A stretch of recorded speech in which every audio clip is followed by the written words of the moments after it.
As we spoke about before in class, the difference between a solid and a liquid and gas can be defined as the distance between the molecules, or the amount of energy or the relative motion of the different particles. So for example, a solid has very little space in between the particles, whereas a gas has a lot of space between the particles. The gas particles are much more likely to be bouncing around, have much more energy. The solid particles just vibrate a very little bit. One way we can talk about this is that more solid particles will fit into a small space compared to the number of gas particles. We can say this as a solid is going to be more dense than a gas, and a liquid is somewhere in between.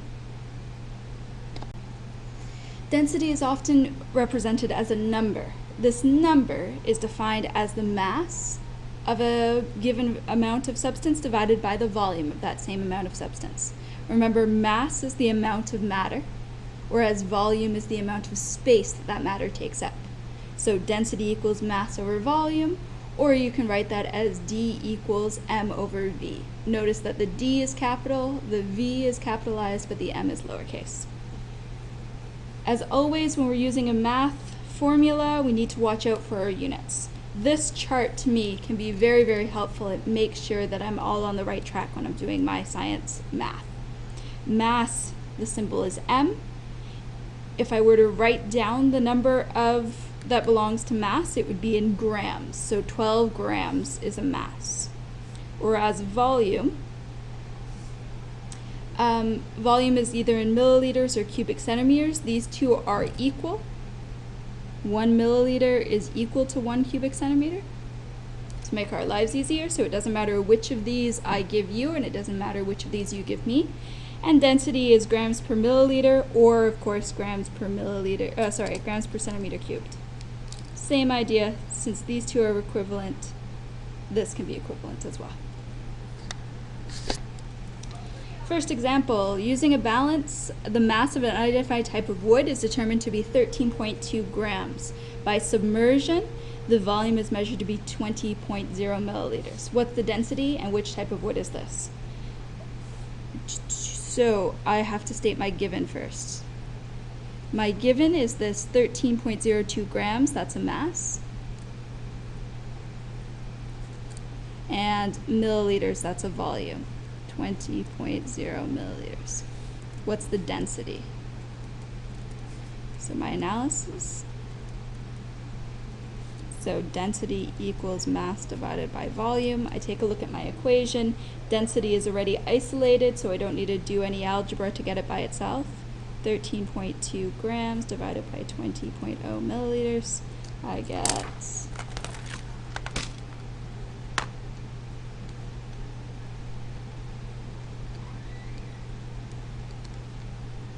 0.66. Paraphrase.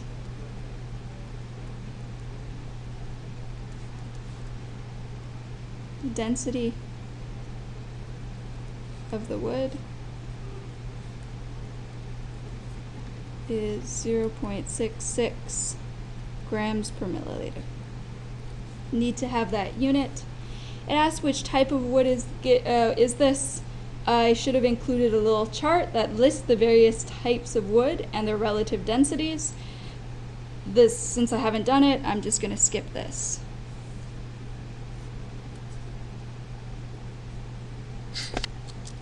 Last problem. What would the volume be for a 52.8 gram sample of wood? Assume that the density is the same as the last question, 0.66 grams per milliliter. So again, we have our given. We have our mass of 52.8 grams, and we have our density of 0.660 grams per milliliter. And we've been asked for volume. Analysis.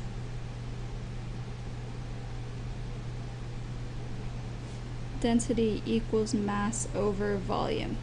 To get volume by itself, if volume is the denominator, the first thing I'm going to have to do is take this side and multiply by volume. I've got to do something to get the volume out of the denominator position.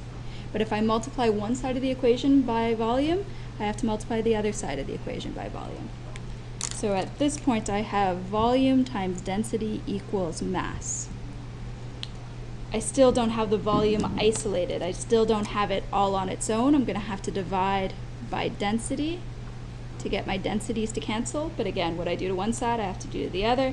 And I get volume equals mass over density. At this point, I can I can substitute in my values. Mass is 52.8 grams. Density is 0.660 grams per milliliter.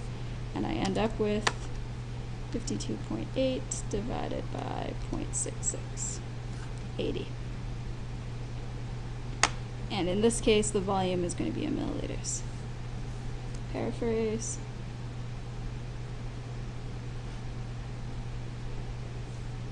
The wood has a volume of 80 milliliters.